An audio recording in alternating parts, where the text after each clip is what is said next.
Common news सदैव सर्वांच्या सोबत। कॉमन न्यूजच्या ताज्या घडामोडी जाणून घेण्यासाठी आताच आमचे कॉमन न्यूज चॅनल सबस्क्राइब करा।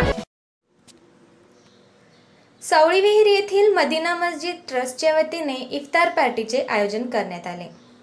सदर कार्यक्रम हा डॉक्टर सुजयदादा विखे पाटील हाऊसिंग सोसायटी एकतानगर परिसरात साजरा झाला असून पवित्र रमजानच्या महिन्याच्या निमित्ताने हे आयोजन करण्यात आले होते। सदर कार्यक्रमाच्या माध्यमातून सर्वधर्मीय समभाव, बंधुभाव आणि सामाजिक एकोप्याचा प्रेरणादायी संदेश देण्यात आला। सदर कार्यक्रमास उपस्थित राहून शुभेच्छा देण्यासाठी सामाजिक कार्यकर्ते कैलास सदाफळ, पत्रकार राजेंद्र दोनबळे, सावळी विहिरीचे ग्रामपंचायत सदस्य गणेश आगलावे, गणेश बनसोळे, प्रदीप नितनवरे, सामाजिक कार्यकर्ते स्वप्नील पारडे, सागर पगारे, किरण आगलावे, वैभव भाटिया, बापू जपे, भैया जपे आदींनी सर्व मुस्लिम बांधवांना पवित्र रमजान महिन्याच्या हार्दिक शुभेच्छा दिल्या।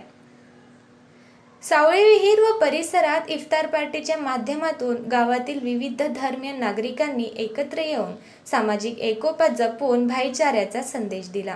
अशा या कार्यक्रमामुळे गावातील एकात्मता व एकतेची परंपरा अधिक दृढ होत आहे, अशी भावना पत्रकार राजेंद्र दोनबळे यांनी व्यक्त केली। आलेल्या सर्व मान्यवर व्यक्तींचा मुस्लिम बांधवांकडून यावेळी शाल व फुलगुच्छ देऊन सत्कार करण्यात आला। सदर कार्यक्रमासाठी आशिष सय्यद, मौलाना मुस्ताक, नदीम सय्यद, अस्फाक सय्यद, अमीन भाई भंगारवाले, रमजान भाई, तनवीर शेख, आसिफ शहा, शाहरुख शेख, अजीत सय्यद, सिकंदर सय्यद, फारूक पठाण, बालम भाई पठाण, अनीस भाई शेख, आरिफ भाई पठाण यांनी परिश्रम घेतले। कॉमन न्यूज मराठीसाठी प्रतिनिधी राजेंद्र दुनबळे, शिर्डी।